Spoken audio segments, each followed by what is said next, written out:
kadang-kadang itu semua yang angkat orang mungkin semua, kemudian pakai busana mungkin semua. Nah, yang kita khawatirkan semakin lama nanti semakin sampai sore mengecil hilang, kita tidak punya bukti kuat nanti untuk siapa orangnya tersebut. Ya. Jadi pada hari ini kami tokoh masyarakat semua mengatakan atau merapatkan dan hasil daripada keputusan kita semua pada siang ini babi ini akan kita matikan. Sehingga nanti kalau sudah mati, keluarganya datang, pasti namanya keluarga anak yang hilang pasti datang. Beredarnya video babi ngepet di daerah Bedahan, Sawangan, Depok pada tahun 2021.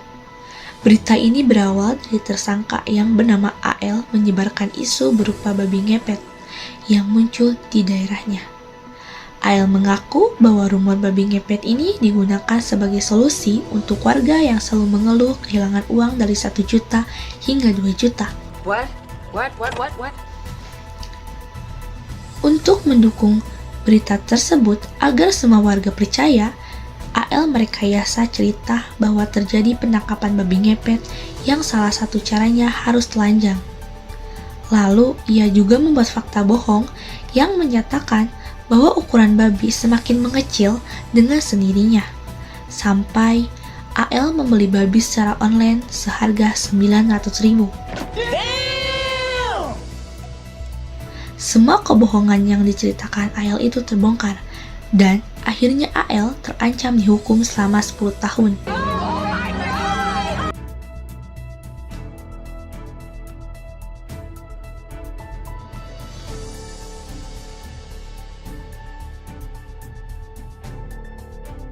Kenapa milih cerita yang kayak ngarang-ngarang cerita kayak gitu di zaman modern kayak gini? Ya itu dia yang saya khilaf, yang iman saya lemah, iman saya turun sebagai manusia, setan masuk ke dalam diri saya sehingga saya mempunyai suatu pikiran yang sangat-sangat jahat dan sangat-sangat tidak masuk akal. Pak, beli babi itu berapa harganya, Pak? Pak? Kita beli di sebuah online yaitu dengan harga 900 dan ada ongkos kirimnya. Melalui internet dan media sosial, berita hoaks disebarkan oleh pihak-pihak yang tidak bertanggung jawab. Internet dan media sosial memberikan kemudahan kita untuk berbagi informasi dan berita yang belum tentu kebenarannya, sehingga kita harus berhati-hati dalam menyaring dan memilih informasi itu dengan baik. Nah, berikut ini beberapa cara untuk mengenali berita-berita hoaks yang marak terjadi di sosial media. Yang pertama, hati-hati dengan judul yang provokatif. Kita seringkali menjumpai berita-berita di media sosial yang menggunakan judul provokatif.